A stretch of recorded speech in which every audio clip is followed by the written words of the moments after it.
पूर्व मुख्यमंत्री प्रेम कुमार धूमल जी के ये चचेरे भाई हैं और साथ ही साथ जल शक्ति मंत्री महेंद्र सिंह जो हैं उनके समधी हैं।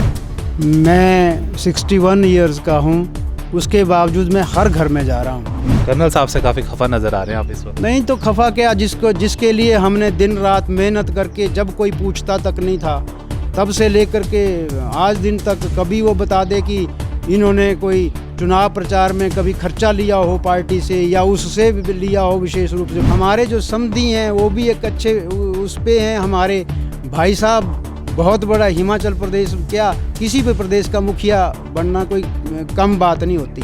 और जो भतीजे हैं वो देश के, इतने बड़े देश के जो मंत्री हैं, तो आप अंदाज़ा लगाइए कि एक छोटी सी हरकत हम कर लें जिससे दाग लग जाए हमारे परिवार के ऊपर। क्षेत्र का विकास हो, यहाँ तो बांटते रहे हैं और अब भी मुझे लगता है कि कर्नल इंदर सिंह बदरौता को बांट रहे हैं चंद्रमोहन और पृथ्वीराज के नाते। ऊपर आरोप लगते आ रहे हैं कि आपने काफ़ी सारे फंड्स का दुरुपयोग किया पोजीशन में रहते हुए, जब आपकी धर्मपत्नी यहाँ से जिला परिषद थी। अकाउंटेंट जनरल उन्होंने भी सारा ऑडिट किया हुआ है, सारा पाक साफ। हम तो हर बार, जैसे सीता जी ने अग्नि में प्रवेश करके अपनी पवित्रता का उदाहरण पेश किया है, हमारी भी पवित्रता है, पूरा रिकॉर्ड है।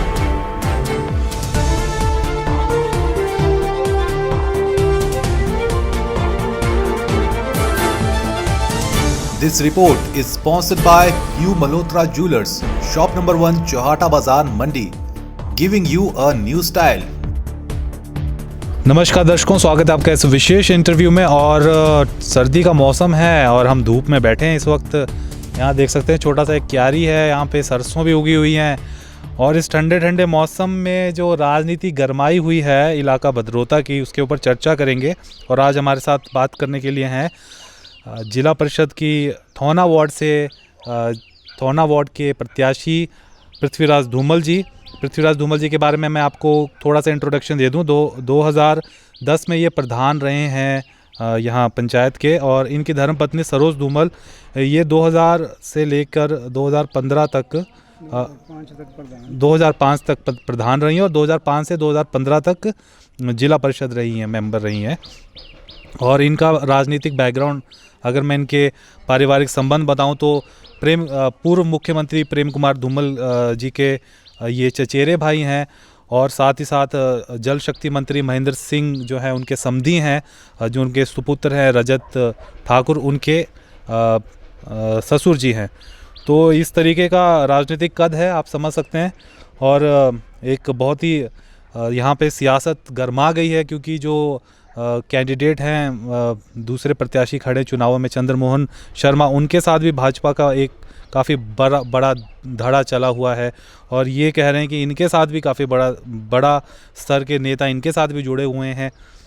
क्या है पूरा सिचुएशन, इनसे जानने की कोशिश करेंगे। तो सबसे पहले तो मैं आपसे पूछ चाहूँगा, सबसे पहले तो पृथ्वीराज जी बहुत बहुत शुक्रिया हमारे साथ जुड़ने के लिए। आप सर ये बताइए कि कैसा आपका प्रचार कैसा चल रहा है अभी? मैं देख रहा हूँ कि बड़े मतलब जिला परिषद का चुनाव बिल्कुल एमएलए और एमपी वाले स्टाइल में हो रहा है ये भदरौता के इलाके में। ये आपने ठीक कहा, लेकिन मेरा अपना प्रचार तो जैसे हम पहले से करते आ रहे हैं उसी प्रकार चला हुआ है। मैं 61 इयर्स का हूँ, उसके बावजूद मैं हर घर में जा रहा हूँ और मैंने अब तक 13 पंचायतें कंप्लीट कर ली हैं।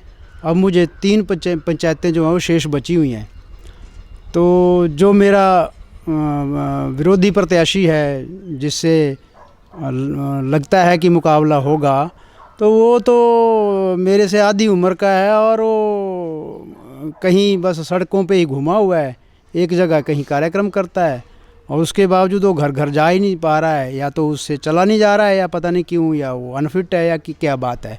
लेकिन आज दिन तक जितने भी चुनाव प्रचार हुए, हर प्रत्याशी जो है वो घर घर जाके ही वोट मांगता है और मैं घर घर जा कर के वोट मांग रहा हूं और मुझे जनता का भरपूर प्यार और समर्थन मिल रहा है।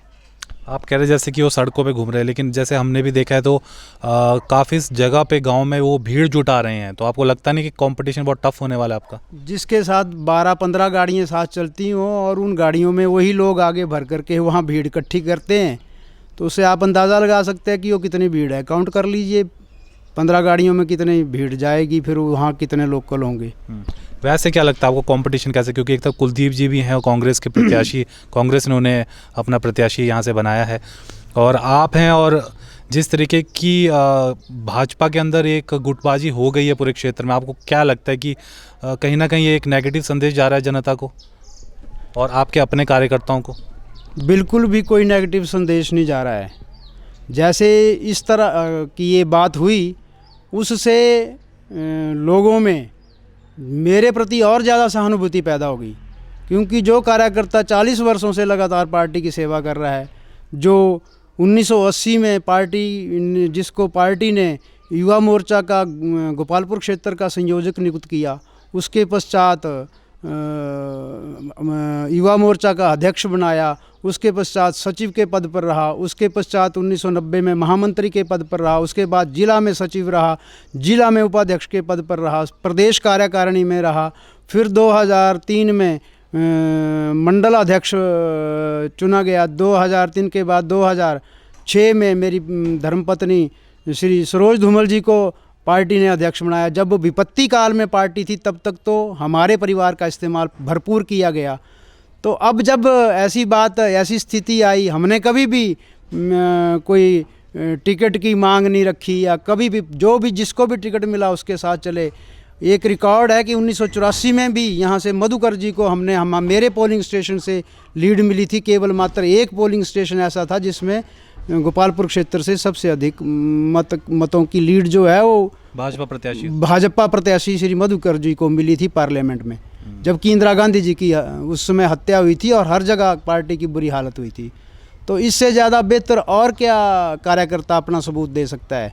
किसी भी चुनाव में मेरे मतदान केंद्र से कभी भी पार्टी डाउन नहीं गई है। अगर गई हो तो कोई भी बता सकता है। मतलब आप पार्टी से थोड़ा खफा नज़र आ रहे हैं? नहीं, खफा तो नहीं हूँ, पार्टी मेरे साथ है। सारे शीर्षस्थ नेता जो हैं वो भी मेरे साथ हैं, पुराने कार्यकर्ता भी मेरे साथ हैं, जो समझदार कार्यकर्ता नए भी हैं वो भी सभी मेरे साथ हैं। दूसरी तरफ तो केवल मात्र एक फजूल में, अब पता नहीं कर्नल साहब भी वो किस, वैसे तो अंतरात्मा से वो मेरे ही साथ होंगे, या इसको अभी उन्होंने शुरुआत कर दी यहाँ से। अदरवाइज़ तो पहले कभी विधायक नहीं आए, कभी कोई ऐसा प्रचार नहीं होता था, लेकिन चंद्रमोहन जी के साथ आकर के उन्होंने जो शुरुआत की, तो अब तो दूसरे नेता भी आएंगे मेरे पक्ष में। जो वो तो जैसे रजत ठाकुर जी आए, 2 कार्यक्रम वो कर गए हैं, वो फिर आ रहे हैं। दिलीप ठाकुर जो मंडल अध्यक्ष हैं सुंदरनगर मंडल के, वो भी आ रहे हैं। सीमा ठाकुर जो प्रदेश में सचिव हैं, वो भी मेरे साथ। सारी पार्टी है, पूरा आशीर्वाद है। जयराम जी का भी आशीर्वाद है, ऐसी कोई बात नहीं। मेरी पत्नी की जयराम जी से बात हुई, उन्होंने तो कहा मैं चंद्रमोहन को जानता ही नहीं हूँ, चंद्रमोहन कौन है। ये हकीकत और सच्चाई है। या तो ये पूछ लीजिए आप जयराम जी को कि वो अब कैसे बोला उन्होंने। ये एक बोलने की बात है कि पूरा मंडल है, वो वैसे ही अब कैसा कागजी मंडल है वो तो कर्नल साहब जाने। कर्नल साहब से काफ़ी खफा नज़र आ रहे हैं आप इस वक्त? नहीं तो खफा क्या, जिसके लिए हमने दिन रात मेहनत करके, जब कोई पूछता तक नहीं था तब से लेकर के आज दिन तक, कभी वो बता दे कि इन्होंने कोई चुनाव प्रचार में कभी खर्चा लिया हो पार्टी से या उससे लिया हो विशेष रूप से, कोई भी बता दे। महेश्वर सिंह जी से लेकर के, वो भी हमारी पार्टी के स्टेट प्रेसिडेंट तक रहे हैं, या कोई भी प्रत्याशी यहाँ से रहा, वो बता दे कि कभी जब पार्टी के लिए इतना योगदान करना है उसके बावजूद उसके साथ ऐसा हो, तो फिर तो खफा तो क्या, लेकिन रोष तो होता ही है। समधी जी हैं आपके, महेंद्र सिंह ठाकुर, काफ़ी बड़ा कद रखते हैं भाजपा में भी और प्रदेश सरकार में भी, और इस क्षेत्र में भी, और जो उनका अपना क्षेत्र है धर्मपुर का, वहाँ भी उनका काफ़ी बड़ा होल्ड है। उनके बेटे रजत शर्मा काफ़ी एक्टिव हैं पॉलिटिक्स में। और क्या लगता है आपको, ये लोग आएंगे? आपके अपने चचे, आपके अपने कज़न धूमल जी, जो पूर्व मुख्यमंत्री प्रेम कुमार धूमल जी, क्या लगता है ये सब इनको बुलाने का इरादा है आपका? अगर उधर से नेता आ रहे हैं तो क्या इस तरीके का देखने मिल सकता है पहली बार हमें इस पंचायती राज के इलेक्शन में? उनको बुलाने की आवश्यकता ही नहीं है। ये चुनाव जो है अब तो ये मुकाबला ही पलट रहा है। मुझे जैसे लग रहा है जैसे कांग्रेस अब सक्रिय हो गई है, तो ये कहीं मुकाबला मेरे और कांग्रेस के प्रत्याशी के बीच में होने जा रहा है। तो अब चंद्रमोहन जी तो केवल सड़कों पे ही दौड़ेंगे, और मुझे लगता है कि 23 तारीख के बाद ये यहाँ दिखेंगे भी नहीं। अच्छा, आपके ऊपर आरोप लगते आ रहे हैं कि आपने काफ़ी सारे फंड्स का दुरुपयोग किया पोजीशन में रहते हुए, जब आपकी धर्मपत्नी यहाँ से जिला परिषद थी, और काफ़ी सारे आपने अपने पर्सनल काम निकलवाए हैं। आपके प्रतिद्वंदी भी आरोप आपके ऊपर लगाते रहते हैं, इस पे क्या सफाई देना चाहेंगे? ये आरोप केवल मात्र झूठे हैं। 2000 से 2005 तक मेरी धर्मपत्नी प्रधान रही, उस समय भी ऐसे आरोप किसी के माध्यम से लगवाए। अपने आप तो ये लोग आगे आते नहीं हैं, लगवाते हैं। और उसके बावजूद यहाँ इंक्वायरी हुई, और इंक्वायरी यहाँ तक नहीं, डायरेक्टर तक यहाँ आए, और वो जो हैं अकाउंटेंट जनरल, उन्होंने भी सारा ऑडिट किया हुआ है, सारा पाक साफ। हम तो हर बार जैसे सीता जी ने अग्नि में प्रवेश करके अपनी पवित्रता का उदाहरण पेश किया है, हमारी भी पवित्रता है, पूरा रिकॉर्ड है। मेरे बारे में भी पीछे मैडम पारो जी को इन लोगों ने कुछ बोला, झूठी बात उनको बताई कि ऐसा है वैसा है। उसने पूरी इंक्वायरी करवाई हुई है, एसडीएम के ऑफिस में सारा रिकॉर्ड है, सारी इंक्वायरियाँ हुई हैं। कोई भी एक भी पैसे की हेराफेरी अगर पाई गई हो तो हम दोषी हैं, लेकिन बिल्कुल उसमें पाक साफ हैं। ये तो हर बार, ये इसलिए क्योंकि हम पूर्व मुख्यमंत्री धूमल जी के परिवार के हैं, इसी कारण ये सब कुछ राजनीतिक तौर पे हमारे साथ होता है। बल्कि जब 2005 के से 2003 के बाद वो इंक्वायरी हुई थी, वीरभद्र जी मुख्यमंत्री थे, तो जिस डायरेक्टर को उन्होंने भेजा उसकी रिटायरमेंट भी बेचारे की यहाँ ही हो गई, और वो भेजा भी ऊपर शिमला से था, ताकि वो कोई इस दबाव में न रहे कि आगे कोई सरकार ना आए। और वो भी हैरान हो गए कि ये है क्या, जो पहले के प्रधानों ने काम किया है वो ठीक नहीं है, और जो इन्होंने काम किया है वो बहुत अच्छा है। तो ये है क्या, ये तो पॉलिटिकली ही है सारा, जबकि वो थे ही शिमला के। पर उसके बावजूद लोगों ने उसके बावजूद क्यों चुना हमें? 2010 में तो हम दोनों चुन के आए, मैं पंचायत का प्रधान बना, मेरी पत्नी जिला परिषद में गई, और उसके पश्चात अब जो इंक्वायरी हुई, अगर ऐसा हुआ होता तो अगर एक पैसे की भी रिकवरी पृथ्वीराज धूमल को पड़ी होती तो तब तो इन्होंने पता नहीं कहाँ कहाँ वो बात पहुँचा देनी कि धूमल के भाई ने ऐसा किया, धूमल के भाई ने वैसा किया। हमें स्वयं चिंता है, क्योंकि हम स्वयं तो एक किसान हैं, लेकिन हमारे जो समधी हैं वो भी एक अच्छे उस पे हैं। हमारे भाई साहब बहुत बड़ा, हिमाचल प्रदेश क्या किसी भी प्रदेश का मुखिया बनना कोई कम बात नहीं होती। और जो भतीजे हैं वो देश के, इतने बड़े देश के जो मंत्री हैं, तो आप अंदाज़ा लगाइए कि एक छोटी सी हरकत हम कर लें जिससे दाग लग जाए हमारे परिवार के ऊपर। लेकिन ये केवल बात उनको रास नहीं आती जो स्वयं गलत हैं, और जो स्वयं सरकारी ज़मीनों पर बीघा बीघा ज़मीन रोक करके मकान बना रखे हैं, उनको ही ये प्रॉब्लम है। ये जो आप मकान देख रहे हैं, इससे परली तरफ जितने भी मकान है इस गवर्नमेंट लैंड में है अब ये, और जो अपनी प्राइवेट लैंड में है वो सब किराए पे चढ़ चुके हैं। तो मेरी तो मजबूरी होती है कि यहाँ कोई दफ्तर खुलना है, खुलवाना है, तो भाई फिर पैसा खर्च करो, कर्जा करो।